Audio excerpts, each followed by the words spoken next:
இந்த ஆட்சியில எந்த திட்டமும் புதிய திட்டம் எதுவே நிறைவேற்றப்படல. திராவிட முன்னேற்ற கழகம் கொடுக்கப்பட்ட வாக்குறுதி எதுவுமே நிறைவேற்றல. ஆனா அண்ணா திமுக ஆட்சியில நிறைவேற்றப்பட்ட பல திட்டங்களை இந்த நேரத்தில் குறிப்பிட விரும்புகிறேன். பாப்பாரப்பட்டி மற்றும் அதியமான் கோட்டையில் புதிய ரயில்வே மேம்பாலம் கட்டப்பட்டது. தருமபுரி மாவட்டத்தில் வாணியம்பாடி முதல் பள்ளிப்பட்டி வரை புதிதாக 4 வழிச்சாலை அமைக்கப்பட்டது. தருமபுரி மாவட்டம் பாப்பாரப்பட்டியில் தியாகி சுப்பிரமணிய சிவா மணிமண்டபம் மற்றும் நூலகம் கட்டப்பட்டது. பாப்புரெட்டிப்பட்டி, அரூர், பாலக்கோடு பகுதியில் புதிய அரசு கலைக்கல்லூரி, காரிமங்கத்தில் பெண்களுக்கான தனியான மகளிர் கல்லூரி, 4 கல்லூரி இந்த மாவட்ட மக்களுக்கு அளித்த அரசாங்கம் அதிமுக அரசாங்கம்.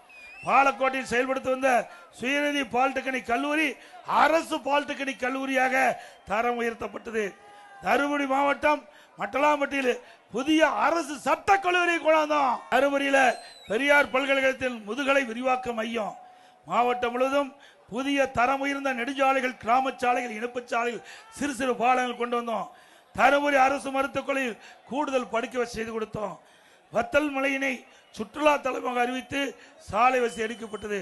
காரிமங்கத்தில் ஆலம்பாடி மாற்றின ஆராய்ச்சி மையம் துவக்கப்பட்டது. புதிதாக ஏரியூர் மற்றும் கடத்தூர் என 2 ஊராட்சிகள் உருவாக்கப்பட்டது. ஒகேனக்கலில் இருந்து காவிரி உபரி நீர் திட்டத்தின் மூலம் மாவட்டத்தில் உள்ள ஏரி, குளம், குட்டை நிரப்புவதற்குண்டான நடவடிக்கை எடுக்கப்படும்.